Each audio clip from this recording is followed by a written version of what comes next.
Greetings of the day అండి.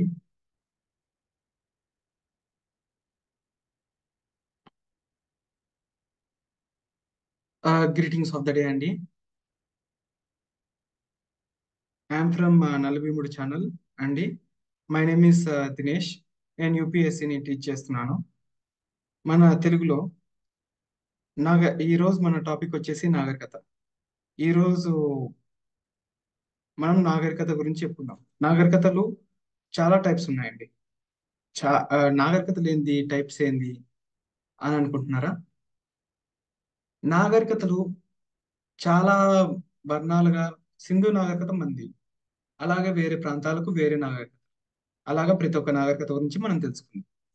అలా నాగరికతలు తెలుసుకునే ముందు ఆ, మనిషి 4 దశలను దాటాడు. అందులో ఒకటి పాత రాతి యుగం, కొత్త రాతి యుగం, అండీరాన్ రాగి యుగం, ఆ, ఇనుప యుగం అంటారు. ఇందులో మనకు ఫస్ట్ గా ఆ, సింధు నాగరికత. మన సంగతికి వస్తే కనుక సింధు నాగరికత ఆ, నాగరికత మన ఈ భారతీయులకు ఫస్ట్ తెలిసిన నాగరికత ఏంటంటే ఇంకా సింధు నాగరికత. ఈ నాగరికతలు అంటే ఏంది, ఎన్ని టైప్స్ ఉన్నాయి, ఆ, నాగరికత అంటే ఏంటి, ఏం నేర్పిస్తుంది నాగరికత, ఇవన్నీ మనం మాట్లాడుకుందాం. నాగరికత ఫస్ట్ గా మనకు నాగరికత ఎందుకంటే అప్డేట్ చేయడానికి. ఇప్పుడు మనం వాషింగ్ మిషన్స్, ఫ్రిడ్జెస్ ఇవన్నీ మన కాలంలో కనుక్కున్నాం. ఆ, ఇవి మళ్ళీ నెక్స్ట్ కాలం వాళ్ళు కనుక్కోవాలన్నా వాళ్ళకి ఇట్లనే సర్క్యులేట్ అవుతుంది. అట్లాగా ఆ, మనకు బ్రతకడాన్ని, ఒక సిటీ లైఫ్ ని అలవాటు చేయడానికి ఈ నాగరికత. అప్పట్లో స్విమ్మింగ్ పూల్స్ ఉండేవి, నెక్స్ట్ తరం వాళ్ళకి అది అందించినారు. అట్లాగా నాగరికతని ఆ, లిపి నాగరికత ఇట్లా చాలా ఉన్నాయి. ఇట్లా రాసి మనం మన తరాలకి అందించడం, దానిలో నాగరికత అంటారు. టైప్స్ ఆఫ్ నాగరికత. నాగరికతలలో చాలా రకాలు ఉన్నాయి. దానిలో ఒకటి సింధు నాగరికత, తర్వాత ప్రాచీన ఈజిప్ట్ నాగరికత, మిసోపోటోమియా నాగరికత, ఎలివెంట్ నాగరికత,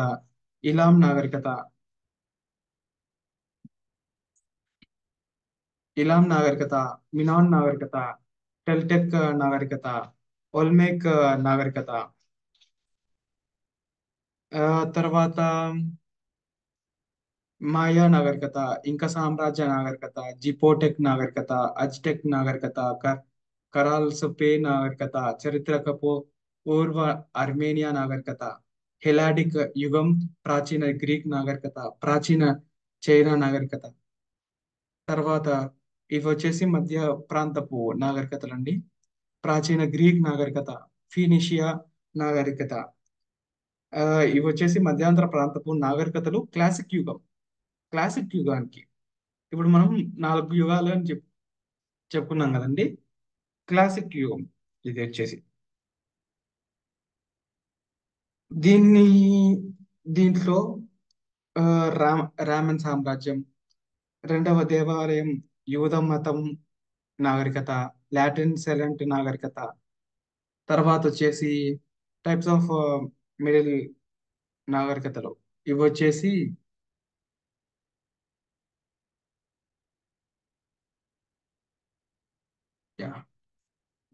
టైప్స్ ఆఫ్ మిడిల్ నాగరికత. ఇవి వచ్చేసి మధ్య ప్రాంతం వాళ్ళకి చెందినటి. జర్గియనియన్ నాగరికత, అర్మానియన్ నాగరికత. తర్వాత వచ్చేసి భారతదేశ నాగరికతలు వచ్చేసి ఈ సి- ఇవి సింధు, తర్వాత మౌర్య, గుప్త, చౌల సామ్రాజ్య, తర్వాత ప్రాచీన సిలియన్ నాగరికత. మన భారతదేశంలో మౌర్య నాగరికత చేసి మౌర్యుల తర్వాత భారతీయుల నాగరికత అంటారు. ఇవి వచ్చేసి భారతీయ హిందూ, బౌద్ధ నాగరికతలు. మౌర్య మౌర్యులు వచ్చేసి తర్వాత భారతీయ నాగరికతలు. గుప్ గుప్త సామ్రాజ్యం ఇది వచ్చేసి ఉత్తర భారతదేశం, అంటే ఆర్యులు. ఆర్యులు ఎవరు, ద్రవిడులు ఎవరు? ఆర్యులు అంటే ఇంకా నార్త్ ఇండియన్స్, ద్రవిడులు అంటే సౌత్ ఇండియన్స్ అండి. ఇది ఒక స్టోరీ ఉంది. ఇది నెక్స్ట్ చెప్పుకుందాం. చోళ సామ్రాజ్యం. చోళ సామ్రాజ్యం ఇది వచ్చేసి దక్షిణ భారతదేశం. తర్వాత ప్రాచీన సిలియోన్ నాగరికతలు. ఇవి వచ్చేసి ఇది వచ్చేసి ఈస్ట్ ఏషియా, తూర్పు ఆసియా నాగరికతలు. చైనీయుల నాగరికత, కొరియన్ నాగరికత, వియత్నీయుల నాగరికత, జపనీయుల నాగరికత. ఇప్పుడు చైనాలో ఉండేవాళ్ళు చైనా నాగరికత.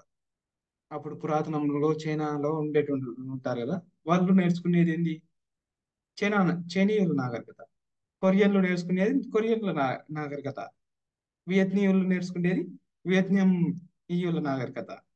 జపనీయులు నేర్చుకునేది జపాన్ వాళ్ళు. దాన్ని జపనీయుల నాగరికత అంటారు. ఆ ప్రాంతానికి అది. అయితే సబ్జెక్ట్ అయితే ఒకటే అండి. South East Asia. దీన్ని తెలుగులో ఏమంటారంటే ఇంకా ఆగ్నేయ ఏషియా నాగరికతలు. పునాన్ చైన్ల, అంకోర్ కాంబోడియా, శ్రీవిజయ, సంగాసార్, మజాపహిత్ నాగరికతలు, బర్మీస్ నాగరికత, థాయ్ నాగరికత, లావో నాగరికత, ఇట్లా. తర్వాత వచ్చేసి మిడిల్ ఏషియా. ఇది వచ్చేసి మధ్య ఏషియా వాళ్ళకు సంబంధించిన నాగరికతలు. ఈ వాళ్ళు నేర్చుకునేది ఏంటంటే ఇంకా టిబెట్ నాగరికత ఫస్ట్ నేర్చుకునేది. తర్వాత టారిక్ నాగరికత, మంగోలియా నాగరికత. దాని తర్వాత వచ్చేసి ఐరోపా ఐరోపా ఐరోపా నాగరికతలు. ఈ చాలా ఇంపార్టెంట్. ఇవి ఎందుకు ఇంపార్టెంట్ అంటే ఫస్ట్ దీంట్లో ఏవేవి ఉంటాయని ఫస్ట్ మనం నేర్చుకుందాం. పశ్చిమ కస్టోడియం, బెంజాడియం, తూర్పు ఆర్థడాక్స్ కస్టండియం, రష్యన్ నాగరికతలు. ఇవి వచ్చేసి ఐరోపా నాగరికతలు వచ్చేసి 15-16 శతాబ్దంలో చాలా ఫేమస్. ఈ ఐరోపా అనే వాళ్ళు, ఈ ప్రాంతానికి చెందిన వాళ్ళు, ఐరోపా ప్రాంతానికి చెందిన వాళ్ళు ఏం చేసేటోళ్ళు అంటే షిప్ లో దేశాలు దేశాలు తిరిగేటోళ్ళు. వీళ్ళు అమెరికా నుంచి ఆస్ట్రేలియా వరకు షిప్లలో తిరిగేటోళ్ళు. కాబట్టి అక్కడ ఉండేటి బిజినెస్లు అయినా ఏమన్నా మే రష్యన్ మేడ్స్ కానీ ఏమన్నా వేరే దేశాల నుంచి వేరే దేశాలకి ఎగుమతులు దిగుమతులు, ఇండస్ట్రీస్, బిజినెస్ ఇవన్నీ వీళ్ళతోనే ఇంట్రడ్యూస్ చేయబడి పక్క దేశం వాళ్ళు మన దేశంలోకి వచ్చేది కూడా ఆ, ఇట్నే. తర్వాత వచ్చేసి మనం సింధు నాగరికత గురించి చెప్పుకుందాం. సింధు నాగరికత వచ్చేసి సింధు లోయ, మొహరోజో, సింధు నాగరికతను హరప్ప నాగరికత అని కూడా అంటారు. దీనిలలో ఎక్కువ శాతం పాకిస్తాన్లో, ఇప్పుడు ప్రస్తుత పాకిస్తాన్లో చాలా వరకు ఆ, స్- సింధు నాగరికత అనేది ఆ, అక్కడ జరిగింది. పురావస్తు పరిశోధనల ఆధారంగా భారతదేశం ఈజిప్ట్ మరియు ఓ, బంబోలియాతో పాటు నాగరికత యొక్క ప్రారంభ గృహాలలో ఒంటరిగా న్యాయబద్ధంగా క్లెయిమ్ చేయగలదు. ఈ ప్రదేశంలో పురాతనంగా నగరం యొక్క శిథిలాలు ఉన్నాయి. వీటిలో 7 పొరలు ఒకదానిపై ఒకటి నిర్మించబడ్డాయి. ఇవి మనం కనుగొనబడ్డాం. బీసీ 2700 చరిత్రకారులచే పట్టణ నదిల నదిలోయ నాగరికత గురించి ఈడ ప్రస్తావించినారు. ఇందులో మనం ఆర్యులు, ద్రవిడులు అని మనం డివైడ్ చేసుకున్నాం. ఆర్యులు ఈడ ఆ, ఆర్యులను వాళ్ళని ఏషియాకు చెందిన వాళ్ళగా మనం పేర్కొనడం పట్టాయి. ఇది ఒక చరిత్రకారుచే అది ప్రస్తావించబడింది. ఈ సింధు లోయ ప్రజలు క్రీస్తు పూర్వం 2700 కాలం నుండి 1900 కాలం వరకు ఓ బాగానే ఈ సింధు నాగరికత సాగింది. 1800 బీసీ నుండి 1700 బీసీ అప్పుడు ఈ సింధు లోయ నాగరికత గురించి చిన్నగా క్షీణించడం మొదలుపట్టింది.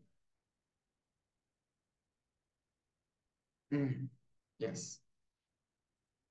ఈ సింధు లోయ ప్రజలు ఏ దేవుళ్ళని కొలిచేటోళ్ళు అంటే కనుక రుద్ర దేవుణ్ణి, భగవతి, పాలస్ దేవతలను వీళ్ళు కొలిచేటోళ్ళు. ఆర్యులు వచ్చేసి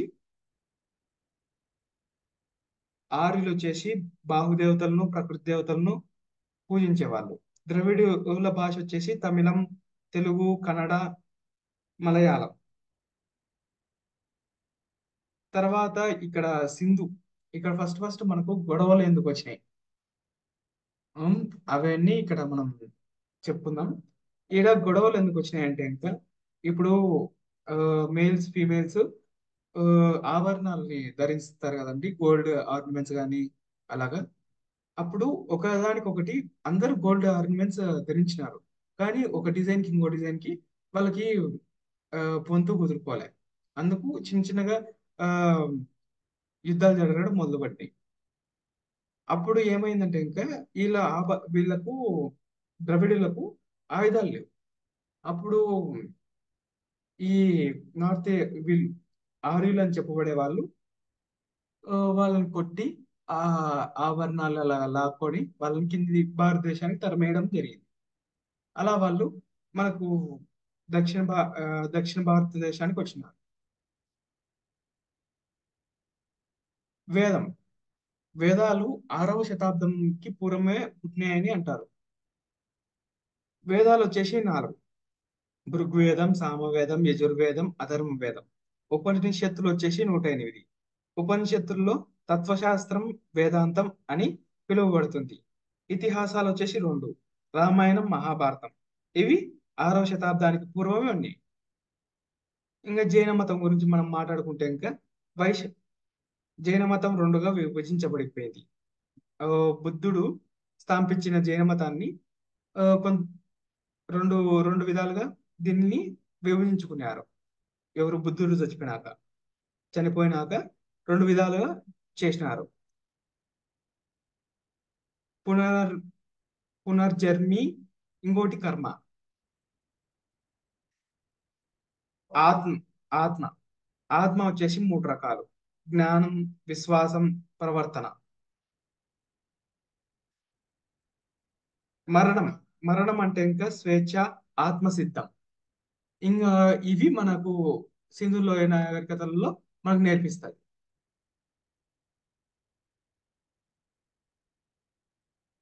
తర్వాత ఇంకా మనం చాలా నాగరికతల గురించి మాట్లాడుకున్నాం కదండి. అలాగే ఇక్కడ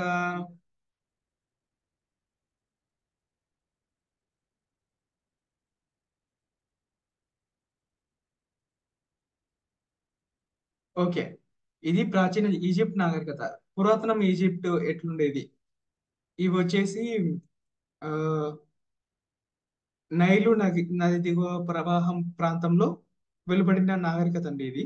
ఇది 31 BCలో తెరపడింది. ఇది ఈజిప్ట్ను తమ సామ్రాజ్యంలో ఒక రాష్ట్రపు మార్చారు. పురాతన ఈజిప్టుకు చెందిన అత్యంత గుర్తించిన చిహ్నాల్లో భాగంగా ఉన్న గిజా పిరమిడ్లు. ఈ పిరమిడ్ ని ప్రాచీన ఈజిప్ట్ నాగరికతల ద్వారానే మనకి ఈజీ ఆ, ఈజిప్ట్ పిరమిడ్స్ అనేవి చేశారండి. తర్వాత ఆ, మెసోఫోలియా నాగరికత. దీన్ని వచ్చేసి మెసోఫోనియా నాగరికత పదం ఇది వచ్చేసి గ్రీక్ నుంచి ఎస్టాబ్లిష్ అయింది. కొన్ని ఖండాలు టర్కీ, కొన్ని దశల తూర్పు ప్రాంతాలు, ఇరాన్, దక్షిణ తూర్పు కజాఖ్స్తాన్ జిల్లాలకు, కొన్ని ప్రాంతాలకు వర్తిస్తుంది. దీనిని నాగరికత సంరక్షణగా విస్తారంగా భావించబడింది. కంచు యుగానికి చెందినది ఈ మెసోఫోనియా ఆ నాగరికత. సుమేరు, అక్కాడియన్ ను, బాబిలోని ఓనియా ఇంకా ఆసియా సామ్రాజ్యాలను కలుపుతుంది. ఇనుపరాగు యుగం ఇది వచ్చేసి క్రీస్తు పూర్వం 3100 నాటి నుండి క్రీస్తు పూర్వం 539లో బాబి ఈ లోను పతనం వరకు ఉంది. తర్వాత వచ్చేసి కెనాన్ నాగరికత. ఇది వచ్చేసి 14వ శతాబ్దానికి చెందింది. ఇది మనకి ఏం నేర్పుతుంది అంటే ఇంకా ఆ, స్వ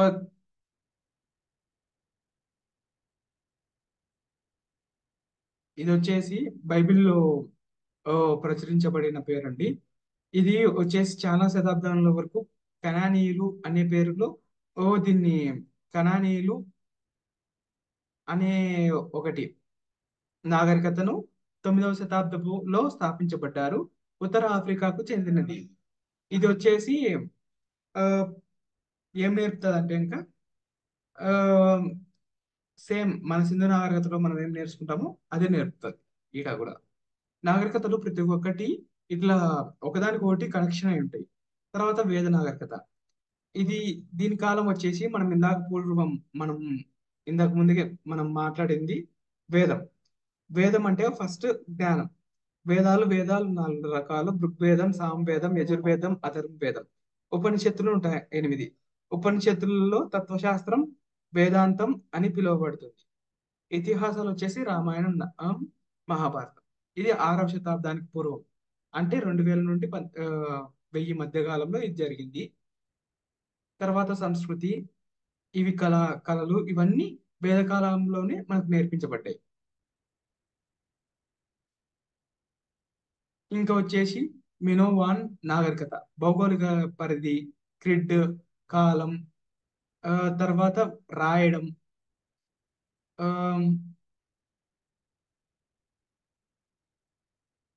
ఇవి రాయడం అట్లాంటివి మినోవాన్ కాల కళలో విస్తృతంగా అలంకరించబడిన కుండలు, ముద్రలు, బొమ్మలు మరియు రంగురంగుల కుడ్జీ చిత్రాలు ఉంటాయి ఉంటాయి దీంట్లో.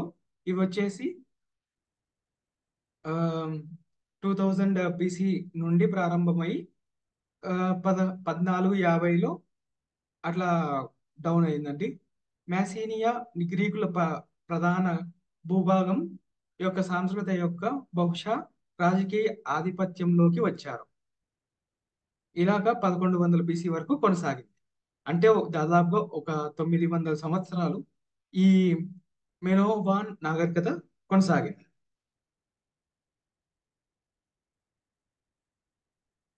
తర్వాత ఐరోపా చరిత్ర. సాంప్రదాయంగా 4 కాలాలు విభజించబడ్డాయి.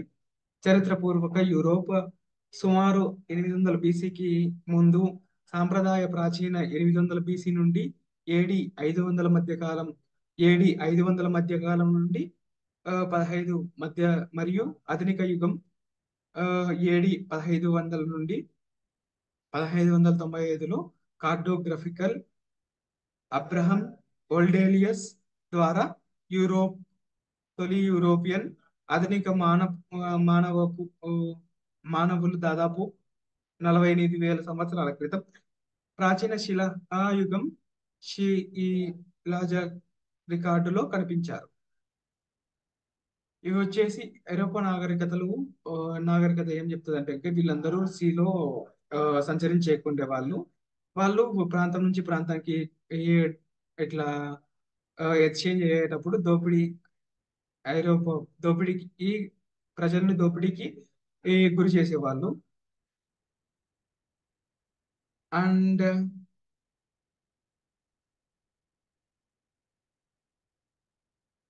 తర్వాత ఆమ్, జైన జైన మతం. జైన మతం 2 రకాలుగా విభజించబడింది. అందులో ఒకటి దిగంబర, శ్వేతాంబర. జై జైన మతం 2 దానాలను నమ్మింది: పునర్జన్మ, ఆ, ఇంకోటి కర్మ సిద్ధాంతాలని నమ్మింది. దీని తర్వాత ఆత్మ గురించి జైన మతంలో ప్రస్తావించబడింది. ఆత్మ అనగా జ్ఞానం, విశ్వాసం, ప్రవర్తన అని ఆ, జరిగింది.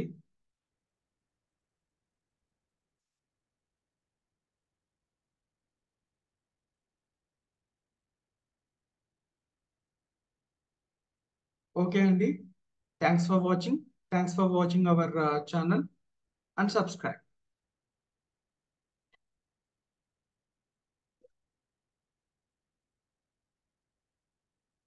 Thanks for thanks for watching and subscribe.